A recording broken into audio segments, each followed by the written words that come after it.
Every place has a story, and this was only the beginning. If you felt the silence, if you saw what I saw, then join me for the next exploration. Subscribe to the channel, hit that bell, and step deeper into the forgotten. There are many more secrets waiting to be uncovered. Share this video with those who dare to follow, and I'll see you in the next one.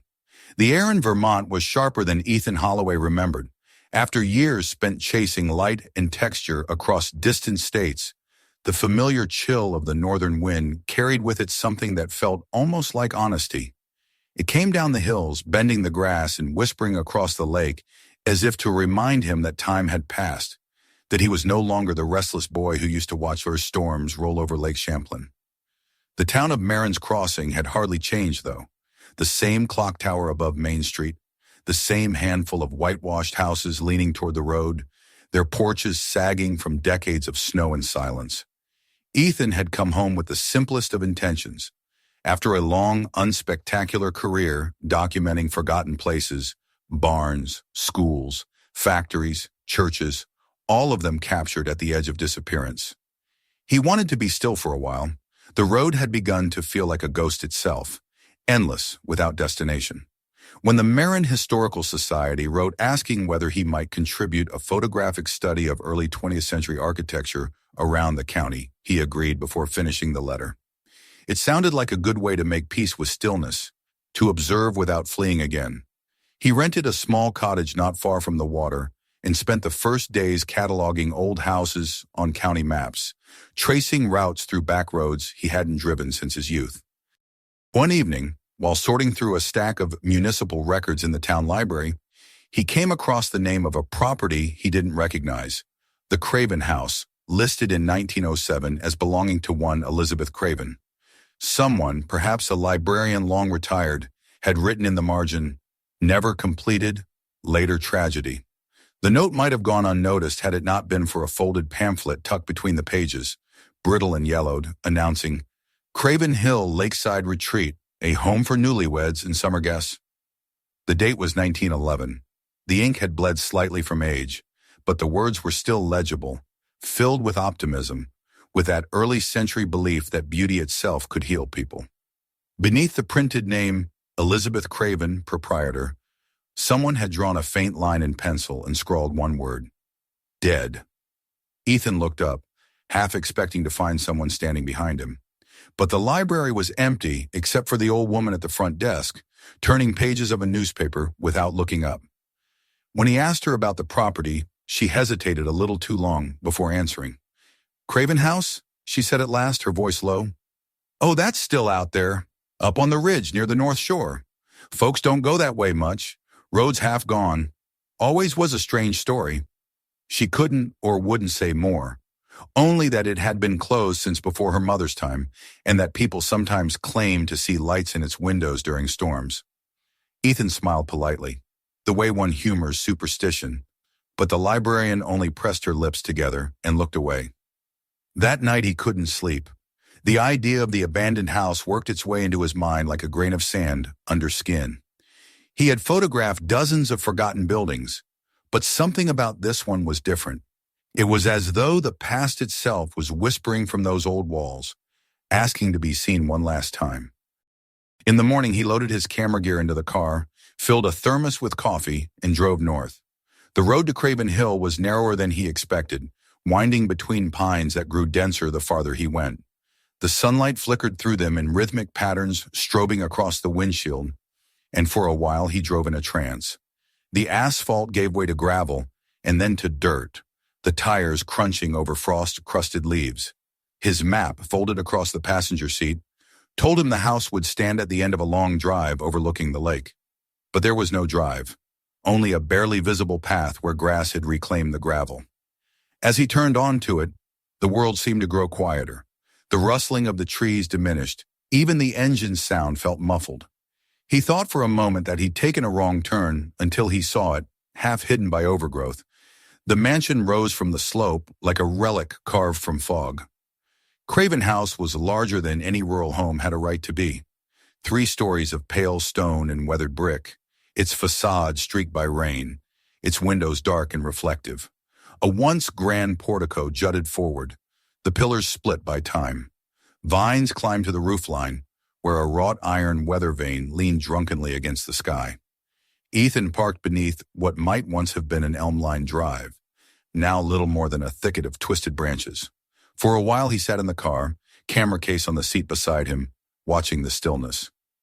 Nothing moved, not the branches, not the tall grass bending in the wind elsewhere on the ridge. Here there was no wind. He stepped out, closing the door carefully as though sound itself were forbidden. The ground was soft underfoot, the air dense with the smell of moss and iron. A faint path led to the front steps, where ivy had crept between each stone. He paused there, taking in the symmetry of decay. To his photographer's eye, it was perfect, the collapse of beauty rendered with patience rather than violence. Inside, the door hung slightly ajar. He expected it to resist, but when he pushed, it swung inward with a slow sigh. The smell that greeted him was neither rot nor mold, but something older dust warmed by the memory of perfume, parchment, polished wood. The entrance hall opened onto a wide staircase curving upward in two directions. Shafts of sunlight filtered through the cracked stained glass window above, spilling colors over the dust motes. It reminded him of abandoned churches he'd photographed in the Midwest, holy places emptied of faith, but not of presence. He unpacked his camera, adjusted the tripod, and began with the staircase. Each shot he took seemed to capture not just form, but silence. The dust glowed faintly in the light, giving the room an almost underwater calm. From the hall he moved into what had once been the parlor. The furniture remained where it had been a century before. A velvet sofa, its color long faded, a marble fireplace blackened by soot, and a small upright piano whose keys had yellowed to the color of old teeth. On the mantel stood a framed photograph of a woman in a white dress. Her expression was composed, though her eyes were too dark to read. He leaned closer. The back of the photograph bore a name, Elizabeth Craven, 1910. The date struck him like a whisper of wind. The year before the pamphlet, the year before her dream of the retreat. A staircase rose beyond the parlor, the railing carved with ornate scrolls that had lost their gilding. His hand brushed one of the posts, and for an instant he felt the faintest vibration, as though someone had just walked there before him. He dismissed it as imagination. Room by room he documented the house. The dining hall was immense, its long table still set with cracked porcelain plates and glassware clouded with age. He imagined the guests that never came, the laughter that never filled the space. Every room spoke of anticipation, a paused breath that had lasted over a century. By mid-afternoon, the light had changed. It angled through the windows, pale and slanted, and the colors of the house deepened, the wood more amber, the dust a heavier gray. Ethan felt the hours slip away unnoticed. He had filled nearly 2 rolls of film and taken dozens of digital exposures. Yet there was something incomplete about the record. He wanted to understand the spirit of the place, not just its surfaces.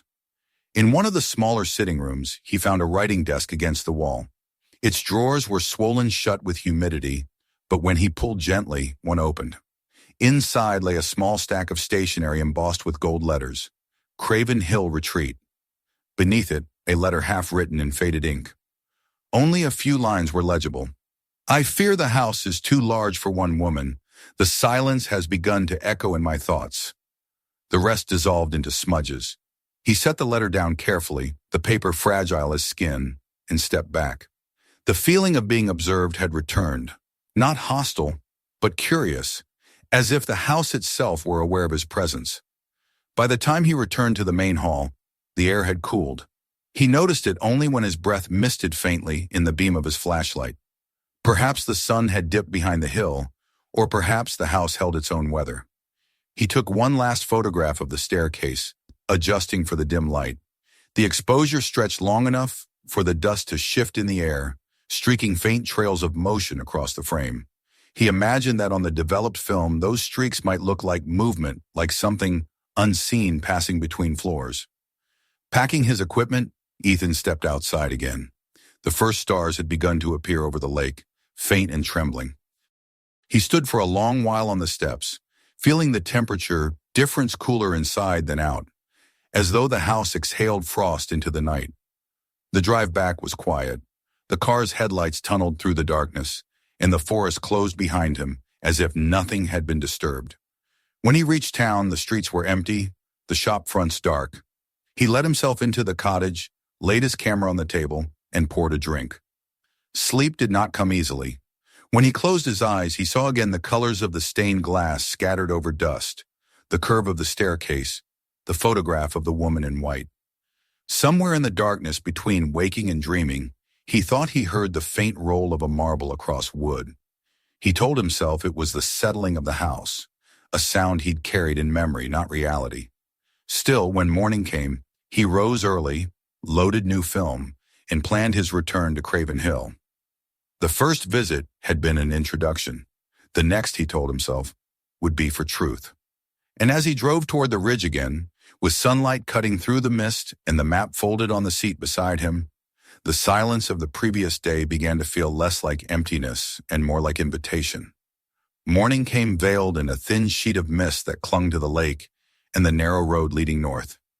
Ethan had slept little, his dreams filled with flickers of light moving behind dusty glass, the whisper of air stirring where no wind should be.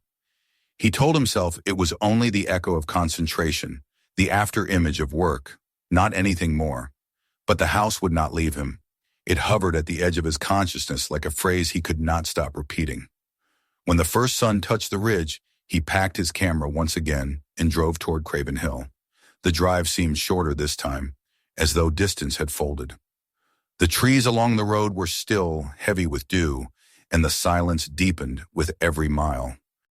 When he reached the path leading to the house, it felt different, not merely abandoned, but waiting. The air itself seemed to lean forward, poised. Inside, the smell of the place had changed. It was colder, sharper, the scent of stone and something metallic. His footsteps echoed more clearly than before. Dust stirred in his wake, drifting upward in thin veils before settling again. The light through the tall windows was silver, the sun half obscured by cloud. He began photographing again methodically, yet something about his rhythm faltered. Each click of the shutter sounded too loud, each echo of his boots too distinct. At the base of the stairs, he paused to check the light meter and noticed his breath visible once more, though the morning outside was already warm. He laughed quietly at his own nerves, then froze. From somewhere in the corridor behind him came the soft clink of porcelain, a small, deliberate sound, like the tap of a spoon against a cup. Ethan turned sharply, heart rising in his throat. The hallway was empty, stretching into dimness. The sound did not repeat.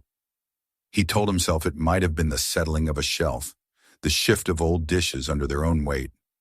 Still, he walked toward the kitchen, drawn by both fear and curiosity.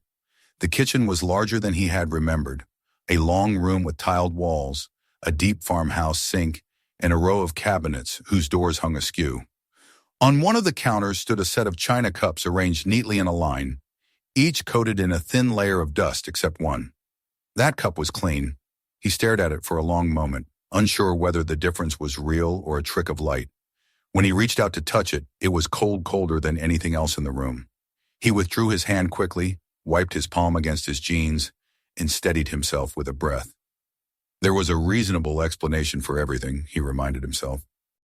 Maybe a draft through a broken window had cleared the dust. Maybe condensation had left a sheen. He photographed the arrangement, then stepped back into the hall, determined to continue his work as though nothing had happened. In the dining room, he found the great table as he'd left it, plates and glasses aligned in patient silence. Through the lens, they looked like relics from an ancient ritual, beautiful in their decay, yet unsettling in their perfection. He took several exposures, varying the aperture, focusing on the play of light through the broken chandelier. The way the fractured crystals scattered the light across the walls made it seem as if 100 tiny reflections were moving independently, like spectral dancers across the peeling wallpaper. Ethan moved from room to room, the rhythm of work soothing his thoughts until, in one of the smaller upstairs chambers, he discovered something he hadn't seen before. The door was narrower than the others and painted white, the only one without peeling paint. When he turned the handle, it resisted briefly before yielding with a long sigh. Inside was a bedroom, small and simple. The bedspread remained in place, yellowed lace covering the mattress. On the pillow lay an open book, its pages brittle with age. He knelt beside it, brushing the surface gently. The pages contained handwritten notes and delicate cursive lists of linen orders, references to flowers, menus, perhaps plans for the retreat. On the last page, in a slightly trembling script, a line stood alone. "I am afraid the silence has grown too loud." He copied the words in his notebook. The handwriting told him enough. A woman who had lived here, isolated, caught between ambition and loss. He wondered what it must have been like for Elizabeth Craven to spend her final days wandering these halls, her dream collapsing around her like plaster. Beyond the bedroom, a narrow passage led into another chamber he hadn't noticed before. The wallpaper here was patterned with pale blue flowers, faded to near invisibility. A small dresser stood under the window, and on its surface a framed photograph of a child, perhaps 7 or 8 years old, holding a toy horse. The glass of the frame had cracked, a single line running through the child's face like a scar. Ethan felt a chill gather along his arms. The image was intimate, domestic, far from the grandeur of the rest of the house. He began to photograph the room carefully, aware that his hands were trembling slightly. As the camera clicked, something rolled softly across the floor behind him. He turned quickly and saw a small glass marble come to rest near his shoe. He waited for a sound, for any sign of how it had moved, but the air was still. No windows were open. The house was sealed, its breath caught in dust. He crouched, lifted the marble, and turned it in his fingers. It was smooth, faintly green inside, the color of lake water. He placed it on the dresser beside the child's photograph and stepped back, his pulse unsteady. It was then he realized that the temperature had dropped again. His breath clouded faintly. He exhaled and watched it drift like smoke. From somewhere deeper in the house came the faintest hum, a vibration, a whisper just below the edge of hearing.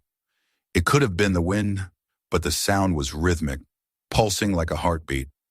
He left the room slowly, moving back toward the staircase, telling himself that the house was only settling, that temperature shifts created sounds in the wood. Yet when he reached the landing, the hum stopped abruptly, and the silence that followed was heavier than before, a silence that seemed to listen.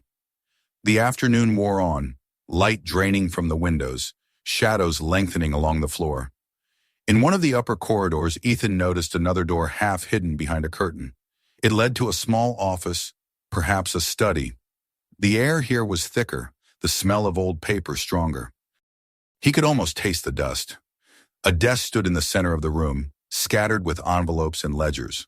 Most were blank or filled with numbers, but one lay open, revealing sketches of rooms labeled Suite 3, Lakeside Chamber, Bridal Hall. The imagined hotel that never came to be. He could see in those careful lines the persistence of a dream long after it had soured. He took photographs of each page, the light from his lamp catching the faint glimmer of graphite strokes. On a side table rested a collection of family photographs, edges curled and brittle. The same woman appeared again and again, her posture dignified, her eyes steady. In some, she stood beside the man who must have been her husband. In others, she held a child, the same child from the cracked frame. Ethan turned the last photograph over. On the back, written in the same careful hand as the ledger, was a short note. Taken the summer before everything changed. He felt the tug of a story forming, a shape without details yet heavy with consequence. Whatever had happened here had left the house suspended in its own echo. He leaned against the desk and rubbed his temples. Hours had passed without his noticing. His throat was dry, his skin prickled with the stale chill of the rooms. He told himself it was time to leave, to step into daylight before the house sank fully into shadow. But another thought followed. If he left now, the narrative would remain incomplete. There were still places he hadn't explored. He descended the stairs again, his flashlight cutting across the hall. The beam caught the glimmer of brass at the far end, a door handle leading to the basement. He hesitated, then shook his head. Not yet. The logical part of him insisted he should finish the second floor first, catalog everything in sequence. He'd return to the basement once he'd completed the rest. Back upstairs, the narrow hallway seemed to shift subtly in light. The sun had dipped low, filtering through the stained glass in a dull red glow. It filled the landing like blood-tinged water. He moved carefully, photographing the light as it stretched across the worn parquet floor. The glass was cracked but still beautiful, the colors deepening as the day waned. He paused at a doorway to another bedroom. Inside, the walls were papered in muted rose patterns. The bed remained unmade, as though someone had risen from it only hours before.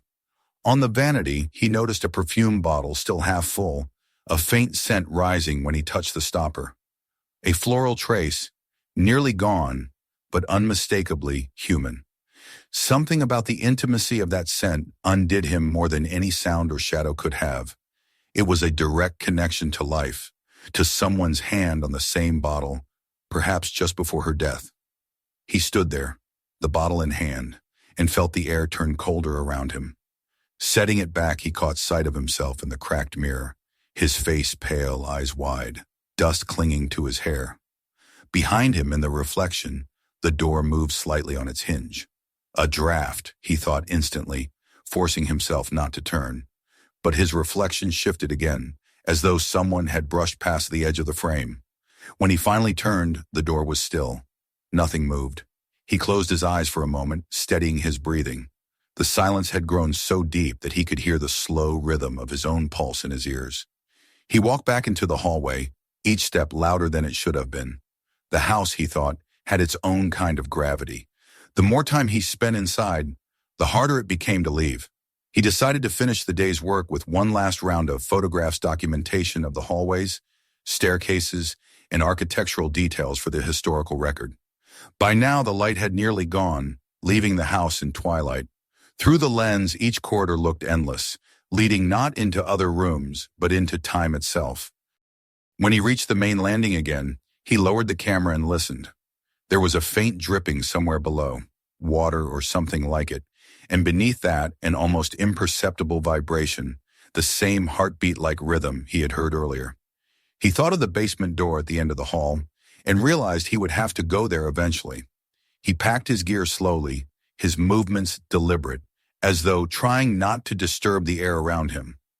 Before leaving, he took one last photograph of the great staircase from the top, capturing the sweep of the banister and the stillness below. When the shutter closed, it sounded final, like the punctuation of a sentence he didn't yet understand. Outside, the sun had already sunk below the ridge. The evening air was damp, and a faint mist curled over the lawn. He locked the car door, though he doubted anyone would come this far, and sat for a moment, looking back at the dark windows. One of them caught the last gleam of light and reflected it like a watchful eye. He thought of the marble rolling across the floor, of the clean cup, of the words written in fading ink. The silence has grown too loud. He knew then that he would return again. Not because of curiosity alone, but because something in that silence was calling for witness. The next day arrived gray and silent, the kind of morning that feels paused between seasons. The mist had thickened overnight, rising from the lake and rolling slowly through the trees, turning the road to Craven Hill into a corridor of vapor. Ethan drove with his headlights on, the beams cutting only a few yards ahead, dissolving into whiteness. The world outside seemed unreal, emptied of sound and distance. He followed the route by instinct, each bend in the road already mapped in his mind. The mansion appeared through the fog like a ship emerging from smoke, its outlines soft and ghostlike. Moisture clung to the bricks, darkening them to a deep, bruised gray. The grass along the path was heavy with dew, bending under its own weight. For a moment he sat in the car, engine idling, listening to the faint hum of the heater. The silence outside pressed against the windows like a physical thing. He told himself he was here only to finish what he had started, to complete the documentation for the historical record, to satisfy the professional discipline that demanded closure. But even as he locked the car and slung his camera bag over his shoulder, he knew it was not entirely true. There was something unfinished inside him, something that the house had begun to stir. Inside, the air was colder than before, almost wet with chill. He moved carefully through the hall, pausing to note how the light shifted through the stained glass window. The patterns it cast on the floor were paler now, their colors drained by the overcast sky. The silence was total, so thick it seemed to absorb even the sound of his footsteps. He took several photographs on the ground floor, more out of habit than necessity. The compositions were the same as before, but the atmosphere had changed. The light was flat, the colors subdued. Each frame felt heavier, slower. When he reached the kitchen, he found that the line of china cups remained exactly as he had left them, the one clean cup still gleaming faintly amid the dust. He felt an impulse to move it, to test the solidity of the world, but he resisted. Some things, he thought, were better left as they were. The decision to descend into the basement came almost naturally, as if the house itself were guiding him toward it. The door stood at the far end of the hall, half concealed behind a hanging sheet of cobwebs. The handle was cold, slick with condensation. When he turned it, the hinges groaned softly, a tired sound, not angry, but old. The stairs leading down were narrow and steep, the boards creaking beneath his weight. He held his flashlight low, sweeping the beam along the walls. Moisture glistened there, catching the light like faint veins of glass. The air smelled of earth and rust, the scent of old foundations. At the bottom, the cellar opened into a series of low rooms divided by brick arches. Shelves lined the walls, some collapsing under the weight of forgotten things. Jars filled with what might once have been herbs, now reduced to gray dust. Metal tins corroded into unrecognizable forms. Boxes of nails and screws, their contents fused by time. He stepped carefully, mindful of loose boards and broken glass. On one table lay a scattering of papers, their edges curled and damp. He spread them out under the beam of his light. They were receipts, letters, sketches, remnants of some unfinished order. One sheet bore the letterhead of Craven Hill Retreat and a date, June 1943. The handwriting was less elegant than the earlier notes he had seen upstairs, perhaps written by someone else. The words were brief. Supplies delayed. The child unwell again. Will write when the weather clears. Ethan felt a tightening in his chest. There had been no mention before of a child after the 1910s. Could it be another generation? Or had the house remained inhabited far longer than he'd assumed? He took photographs of the documents, carefully arranging the lamp so that the ink caught the light. As he worked, the faint drip of water somewhere in the distance began to steady into rhythm. He turned, following the sound. It led him through a narrow arch into a smaller chamber, where the ceiling dipped so low he had to crouch. The floor was packed earth, uneven and slick. Against one wall stood an old wooden trunk, its metal fittings streaked with rust. He brushed away cobwebs and lifted the lid.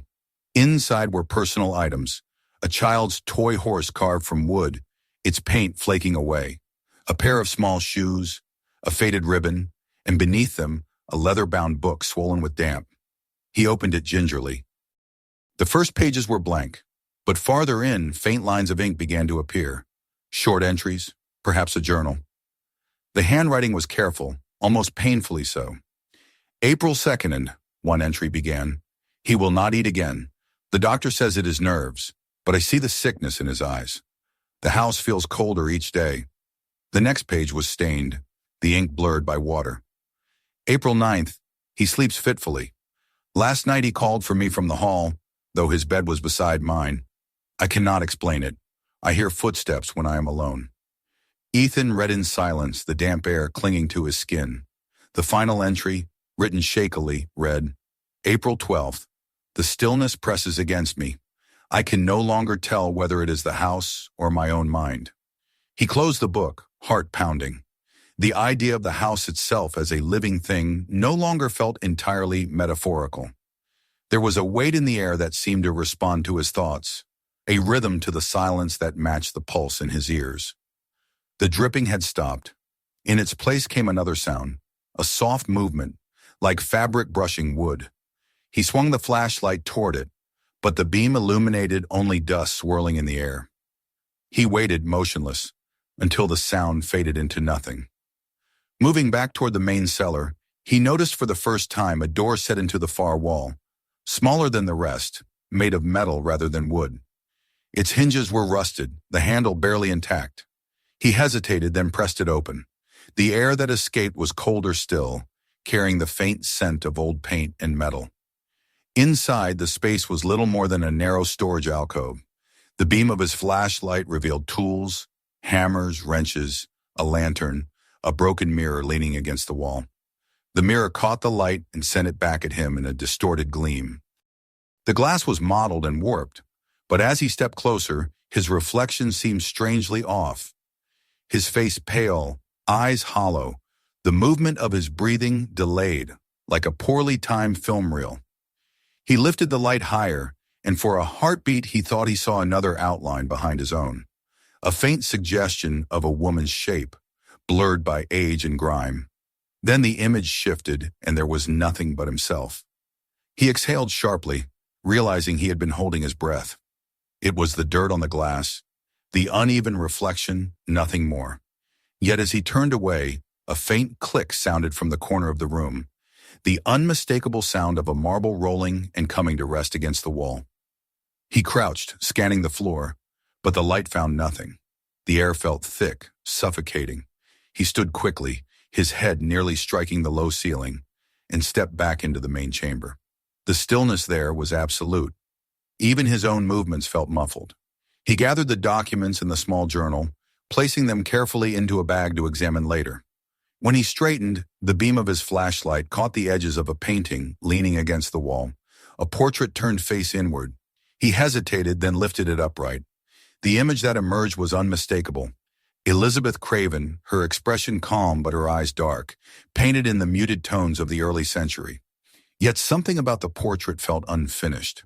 The background was a vague, swirling gray, as though the artist had never decided where to place her. He studied it for a long moment, then set it gently back against the wall. By the time he climbed the stairs, his legs ached from the cold. The house above felt lighter, though the air was still stale. He reached the main hall and paused, listening. The faint sound of dripping had returned, but now it came from somewhere above, not below. A slow realization crept over him. The sound was following him, as though the rhythm of the cellar had migrated upward through the floors. He decided to take a final round of photographs before leaving. The light outside had dimmed to a soft twilight, and through the high windows the mist glowed faintly, turning the interior into a dreamlike haze. He moved through the rooms with mechanical precision, each click of the shutter steadying his thoughts. But in every frame, he sensed an imbalance, as if something invisible shifted at the edge of his vision. In the upper corridor, near the child's bedroom, he stopped. The marble he had placed on the dresser the day before was gone. He searched the floor, checked under the furniture, but it had vanished. In its place lay the faint impression of a small circle in the dust, perfectly smooth, as though pressed by a delicate hand. He whispered into the silence, though he did not know why. "I see you." His voice sounded alien in the vastness of the house, and the echo that came back seemed slower, softer, almost human. Descending once more to the ground floor, he noticed how the colors of the stained glass had changed with the fading light. The reds deepened, the blues nearly black. The reflection fell across the staircase in a shifting pattern that resembled movement. For a fleeting instant, it looked as though a figure stood at the landing, outlined in fractured color. Then the clouds outside shifted, and the image dissolved. He took one final photograph from the base of the stairs, capturing the geometry of the banister, the wash of dying light, and the faint shimmer of dust suspended like mist.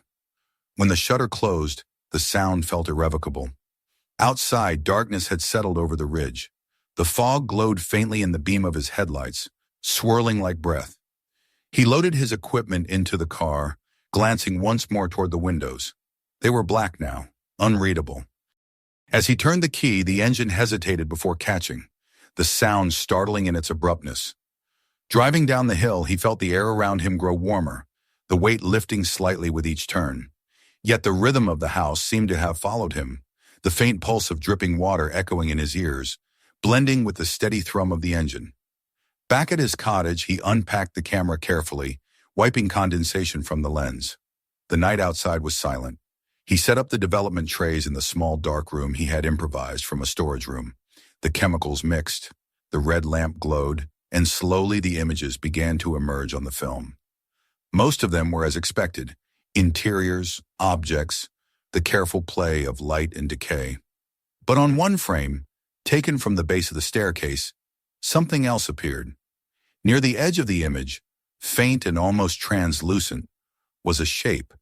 It might have been a trick of exposure, a blur caused by movement, yet its outline was unmistakable. The suggestion of a figure standing on the landing, watching. Ethan stared at it for a long time, the air in the room heavy with the scent of developer and fixer. He could not decide whether he felt fear or recognition.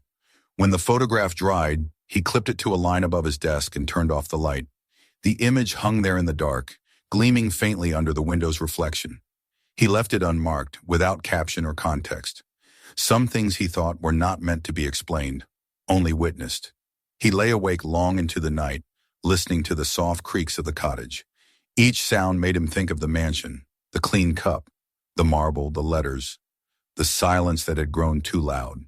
He realized that the house had not tried to frighten him. It had simply wanted to be remembered. Outside, the fog began to lift, revealing the faint line of dawn over the lake. He closed his eyes at last, the image of the staircase fixed behind them, and thought that somewhere up on the hill, the house might be resting too, its long silence finally heard. Thanks so much for watching. If you enjoyed this video, don't forget to hit subscribe and turn on notifications so you never miss the next exploration. Check out the other videos on the channel for more incredible stories and forgotten places.